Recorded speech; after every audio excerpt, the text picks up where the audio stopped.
Runs throughout their batting card saw Leicestershire frustrate Gloucestershire on the second day of their LV County Championship match at Grace Road. The home team resumed their first innings after a rain-damaged opening day on 127 for 2, and after a prompt start this time, Dan Redfern and night watchman Rob Sayer pushed things on nicely, adding 50 more runs to the total in 15 overs.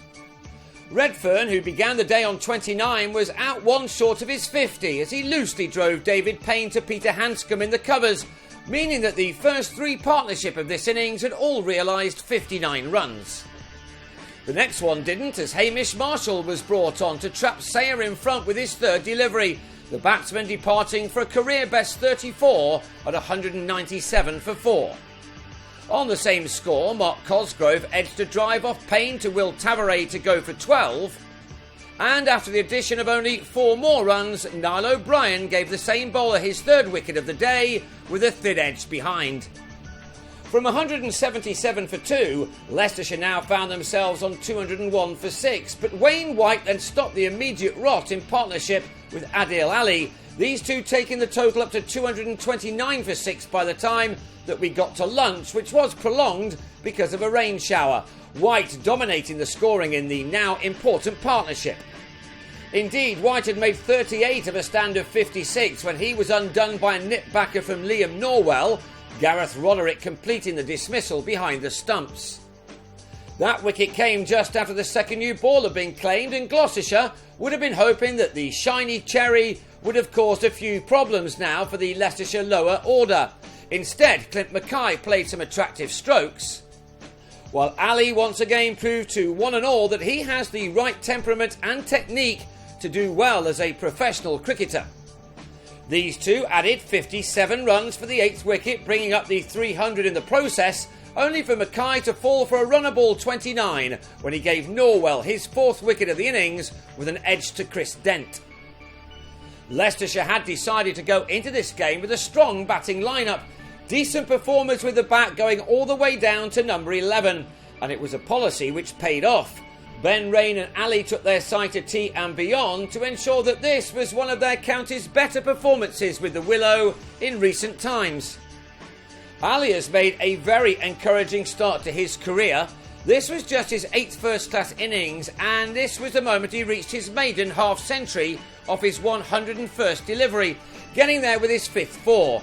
He has already shown in previous knocks that the 20-year-old has the ability to bat for a very long time.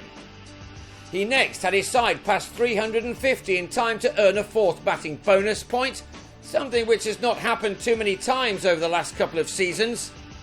An edged boundary brought up the 6th 50-plus partnership of this innings, something which suggests that once batsmen get in on this surface, then they are difficult to dislodge. Yet this shot made sure that, for the first time, a partnership did get into the 60s. It was all becoming a little frustrating for Gloucestershire, who would have been dreaming of batting long before this point. Ali had visibly grown in confidence by this stage, and he began to open up with some terrific shots. None better than this one off Dent, which carried the distance and had the young batsman up to 80.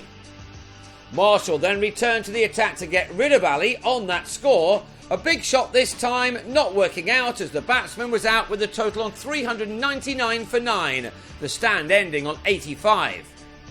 Still, Leicestershire batted on, and that allowed Rain to slog Marshall for a couple more 4s to reach a 50 off 70 deliveries, his boundary count now up to 9, and his partnership for the last wicket with Rob Taylor adding 16 more runs.